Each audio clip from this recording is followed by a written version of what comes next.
Hello, welcome back to the channel. So today I'm going to talk about the topic of good and evil.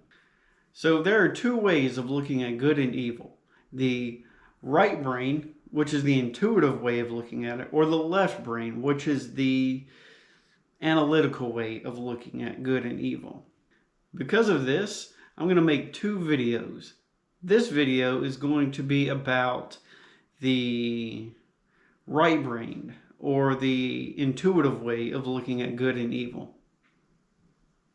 So before I get into it, I wanted to explain where I got this information from. So it's basically the result of a teamwork effort between my own lifelong seeking of knowledge and the ideas shared in the knowledge system, which is the Neo-Genian system. So I'll talk about the Neo-Genian system in a later video because honestly the Neo-Genian system requires its own standalone video. But for those that's not familiar with it, I would start by reading this book, which is Neogenesis: Dawn of the New Mind, written by Morg. So that brings us to our main topic, good and evil. And you can't talk about good and evil without talking about morality. The two go hand in hand. Morality is a man-made construct. Morality doesn't exist in nature, in the animal kingdom, or out in the universe. There isn't an objective code of morality embedded into the fabric of the universe. Morality is an internal structure. If morality was an external structure, you could give the argument that the asteroid that killed all the dinosaurs was evil.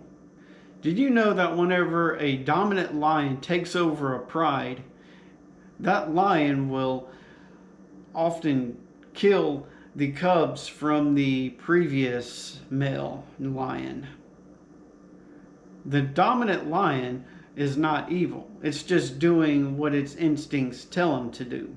Morality is a consequence of a higher consciousness. There is just the decisions that we make and the consequences of our actions. Sometimes this gives rise to difficult decisions. Other times it creates division amongst entire populations. So now I'm going to talk about a moral and social issue that divides the country almost more than any other: abortion. Some say abortion is evil. Some say abortion is necessary. So what is more evil?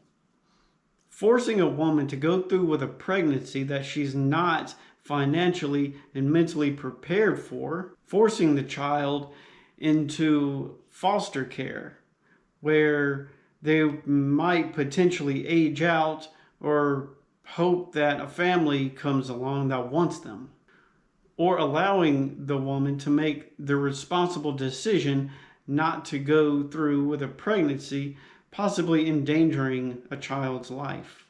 In this case, you can't empathize with a newly conceived fetus. A newly conceived fetus isn't even aware. Self-awareness is developed in the first few stages of life. But people that are pro-life think that every fetus that is conceived must be born. But they don't follow through with a plan to ensure that the child is afforded every opportunity for success until adulthood. If people that are pro-life incorporated logic into their assessment of abortion, then they would make it a priority of theirs to adopt every child in foster care that they are realistically able to. So ask yourself the question: if you were able to make the decision before you were born and knew that you were going to be born into a life of impossible circumstances, would you want to go through with it? Or would you want to be born into a successful situation?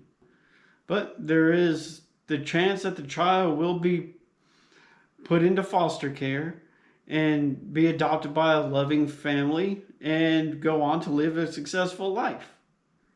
But there's a lot of variables in play. So it's important that you go into this situation and making an informed decision based on logic and reason.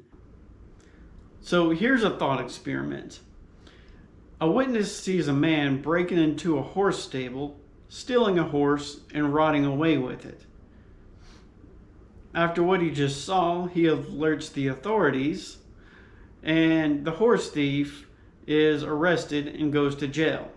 It is later revealed that the horse thief had his own horse, but it died. His family was dependent on that horse to till the land, grow crops, and sell at the market. Now, without the workhorse and the head of the household, the wife and child of the horse thief is now facing homelessness. Now, in this case, neither the horse thief or the witness or the arresting official had evil intentions. The horse thief was simply trying to keep his family fed. The witness thought he just witnessed a crime. And the arresting official was just doing his job.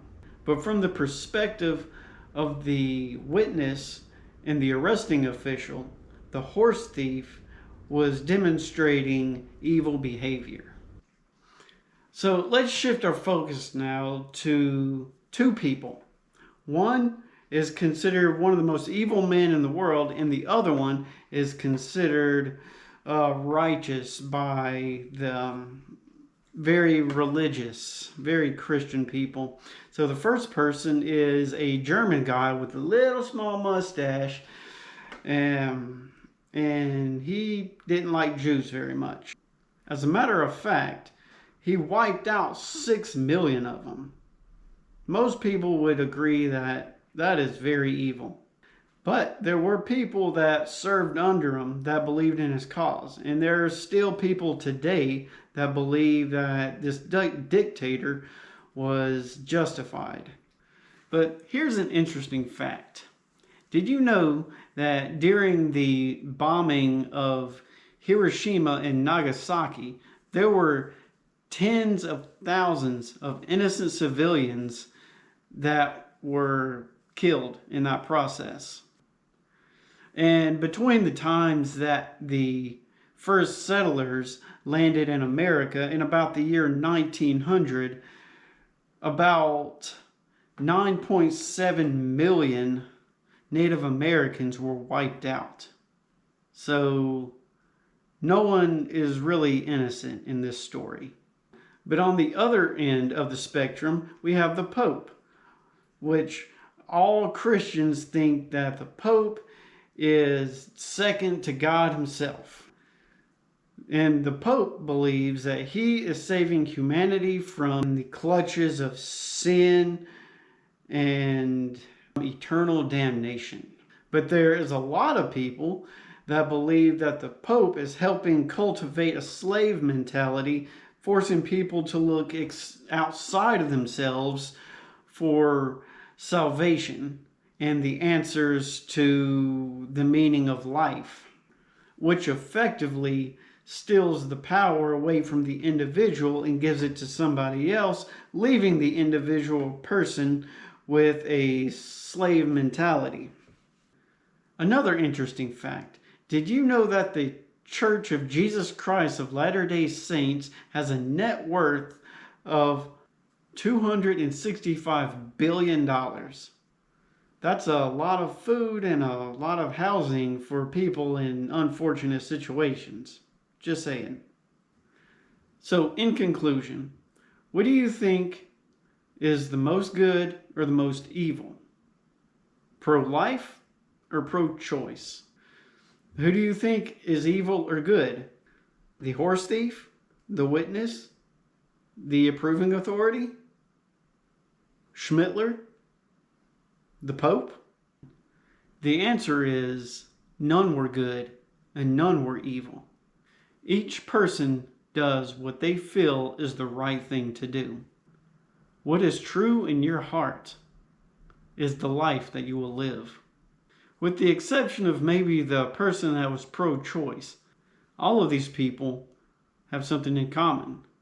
They all committed the same sin, the mother of all sin, ignorance.